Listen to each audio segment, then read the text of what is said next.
কথা রেখেছে মালয়েশিয়া। প্রধানমন্ত্রী তারেক রহমানের ম্যাজিক শুরু। সম্প্রতি প্রধানমন্ত্রী তারেক রহমান মালয়েশিয়া সফর করেছেন, আর এই সফর চলাকালীন সময়ে মালয়েশিয়ার প্রধানমন্ত্রী আনোয়ার ইব্রাহিমের কাছে মালয়েশিয়ার বিভিন্ন জেলে থাকা প্রায় 2000 বাংলাদেশিকে মুক্তি দিয়ে বাংলাদেশে যেন ফেরত পাঠানো হয় সেই অনুরোধ বাংলাদেশের প্রধানমন্ত্রী তারেক রহমান করেছিলেন। এই অনুরোধের একদিনের মাথায় আজকে অ্যাকশন শুরু হয়ে গেছে। ইতিমধ্যে বাংলাদেশিদেরকে বাংলাদেশে ফেরত পাঠানো শুরু হয়ে গেছে। ঠিক কতজনকে আজকে প্রথম পর্যায়ে পাঠানো হলো এ বিষয়ে বিস্তারিত জানিয়ে নিউজ প্রকাশ করেছে বেসরকারি টেলিভিশন চ্যানেল বাংলা ভিশন। তো চলেন বিস্তারিত শুরুতে বাংলা ভিশনের কাছ থেকে আমরা জানার চেষ্টা করি।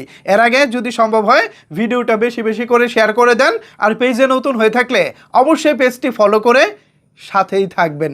ভিউয়ার্স, এখানে বাংলা ভিশন এই খবরের শিরোনাম করেছে 180 জন বিদেশি বন্দীকে ফেরত পাঠালো মালয়েশিয়া, রয়েছে 22 জন বাংলাদেশি। মূল খবরে বলা হচ্ছে মালয়েশিয়ার জোহর রাজ্যের পোকান নোনাস ইমিগ্রেশন ডিপো থেকে বিভিন্ন দেশের 180 জন বিদেশি বন্দীকে নিজ নিজ দেশে ফেরত পাঠানো হয়েছে। এদের মধ্যে 22 জন বাংলাদেশি নাগরিকও রয়েছেন। সোমবার 22 জুন জোহর ইমিগ্রেশন বিভাগের এক বিবৃতিতে জানানো হয়, বহিষ্কৃতদের মধ্যে সবচেয়ে বেশি 132 জন মিয়ানমারের নাগরিক, এছাড়া বাংলাদেশের 22 জন, ভিয়েতনামের 12 জন, থাইল্যান্ডের 9 জন, নেপালের 2 জন এবং শ্রীলঙ্কা, চীন ও সিঙ্গাপুরের 1 জন করে নাগরিক রয়েছেন। ইমিগ্রেশন বিভাগ জানায়, কুয়ালালামপুর আন্তর্জাতিক বিমানবন্দর 1 ও 2, সোনাই আন্তর্জাতিক বিমানবন্দর এবং সুলতান ইস্কান্দার ভবন কমপ্লেক্সের মাধ্যমে এসব বন্দীকে নিজ দেশে পাঠানো হয়েছে।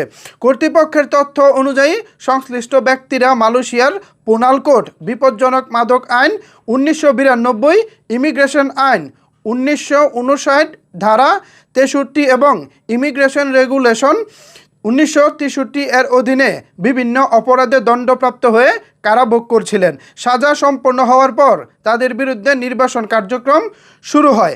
ইমিগ্রেশন বিভাগ আরও জানিয়েছে, বহিষ্কৃত সব ব্যক্তিকে বিভাগের কালো তালিকাভুক্ত ব্ল্যাকলিস্ট করা হয়েছে, ফলে নির্ধারিত সময়ের মধ্যে তারা কোনো কারণেই মালয়েশিয়ায় পুনরায় প্রবেশ করতে পারবেন না।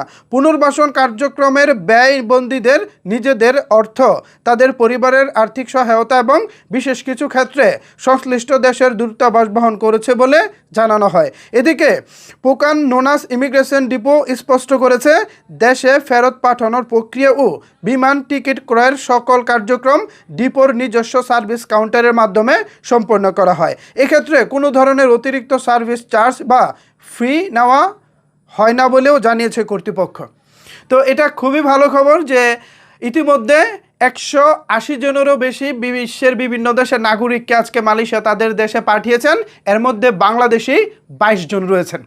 প্রধানমন্ত্রী তারেক রহমান সম্প্রতি মালয়েশিয়া সফর করেছেন এবং এই সফর চলাকালীন সময়ে মালয়েশিয়ার প্রধানমন্ত্রী আনোয়ার ইব্রাহিমের কাছে অনুরোধ করে বলেছিলেন, মালয়েশিয়ার বিভিন্ন কারাগারে প্রায় 2000 বাংলাদেশি বন্দী রয়েছেন, তাদেরকে যেন মুক্তি দিয়ে বাংলাদেশে পাঠানোর ব্যবস্থা করা হয়। সেই অনুরোধ প্রধানমন্ত্রী তারেক রহমান করেছিলেন।